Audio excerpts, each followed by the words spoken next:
Now, Australia is doubling fines for companies that don't enforce its under 16 social media ban. What does this tell us about how seriously the government is taking this enforcement?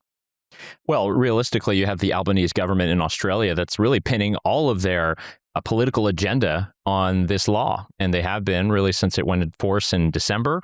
And since we've seen it fail in real time, I believe the latest figures are something like over 80% of teens are still hanging on to their social media accounts.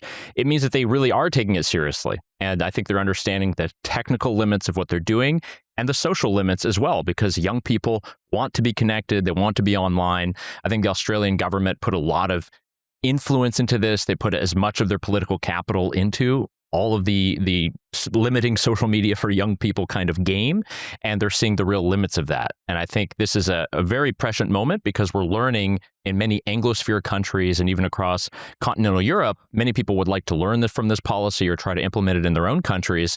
And if Australia is showing that it's not working very well, I think that does show that it probably won't work very well elsewhere. And from a policy perspective, do tougher fines actually improve compliance by tech companies, or do they risk unintended consequences? You could maybe make an argument that some of the fines will act as more of an incentive. But, again, they've tried to do this as much as they can. And as much as you want to put fines on the companies, you have to realize that the people who are causing these fines to be issued are young people who want to be logged in, who want to connect with their friends, who want to be able to talk to family, and who want to use these platforms. And the platforms themselves, they've already deleted, upwards of 8 million accounts in Australia. So the question is, how much more can they do? And if they really are going to have to ramp up a lot more policing in order to comply with this, then that means that the social experience is going to be even worse. So I don't know if necessarily the fines being one notch higher are going to be much more effective. If anything, it's just going to lead to a worse online experience for people who are of age, who are above 16 and trying to use social media. So again, the government is trying through every single force they can think of, through every measure of law, and now amending the law to figure out if they can make this work. But I think they're going to learn that it's not going to be that simple. Well, supporters argue that this is about protecting children online, and critics say that this actually could be overreach. Where do you land in that balance? I think everyone wants to keep kids safe online, and I think most people are just really ignorant of the tools that already exist, that are native to all of the apps and the services that we already use, and there just hasn't been enough educational campaigning around it. So I obviously see that this is something that it goes too far because it's making the government more responsible for what kids see than their own parents. And I think that for me, as a dad, for many parents who are reading about these laws or having to comply in some way, it really takes away a lot of their agency. And it's really going far beyond because it means that people like you and me are more impacted than most kids who are somehow able to keep their accounts. And I think this is just kind of an open design of how governments have been trying for 20 or 30 years to regulate the internet in some way.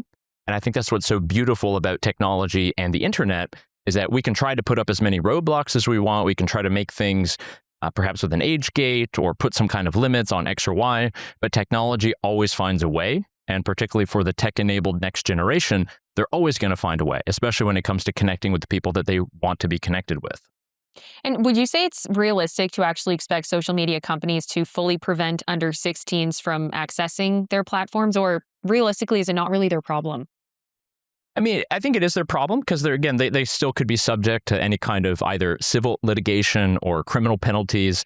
I mean, the fines that they're talking about are no joke. I mean, these are very high. You can go up to about 100 million Australian dollars, very similar to Canadian dollars. So that could be a big impact, particularly on a social media company.